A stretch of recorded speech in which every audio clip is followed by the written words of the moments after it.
आई भैया हम सिंगर तमाम भोजपुरिया भैया जितना भी देखे वाला सुने वाला चाहे वाला बा सब कोई के हम इसी से लागत है भैया। आई बेटी बचाओ बेटी पढ़ाओ के जे भी बेटी बहन के मार देता आज एगो लड़का भगवान से कैसे निहोरा करता है। आई हम गाना के माध्यम से सुनावत हैं। नहीं मांगे हम हाथी घोड़ा जाके के करब कोनी होना जाके के करब कोनी नहीं मांगे हम हाथी घोड़ा जाके के करब कोनी होना कालिए के बतिया कहीं अपन मन से हो अपन मन से एक बहिन खाली दे दो भगवान राखी बांधे खातिर अच्छा बंधन के एक बहिन खाली दे दो भगवान राखी बांधे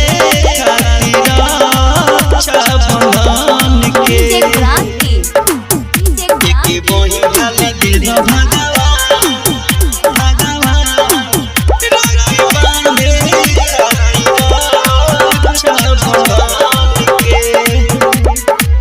राखी बांधे खातिर मंगनी बहिन हो ना दिल कैसन देखवला तू दिन हो राखी बांधे खातिर मंगनी बहिन हो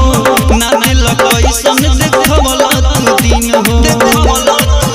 के गाना से कोरी बिनतिया के लगाई हम सब प्रीतिया की राखी बांधी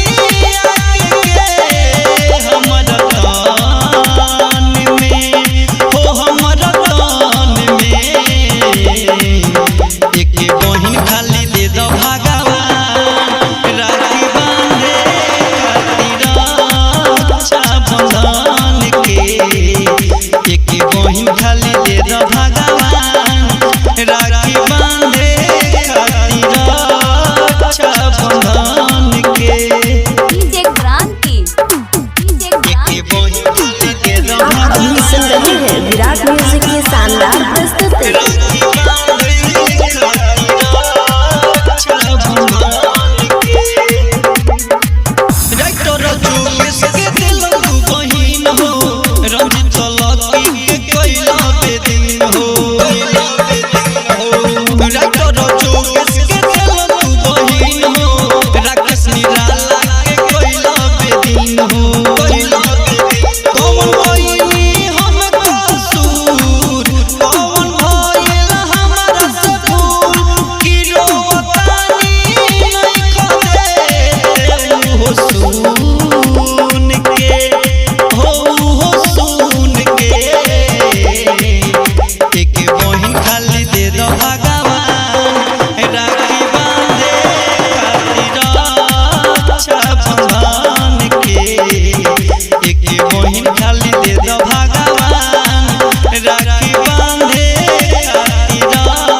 विराट music digital recording studio Yamuna Nagar जगात।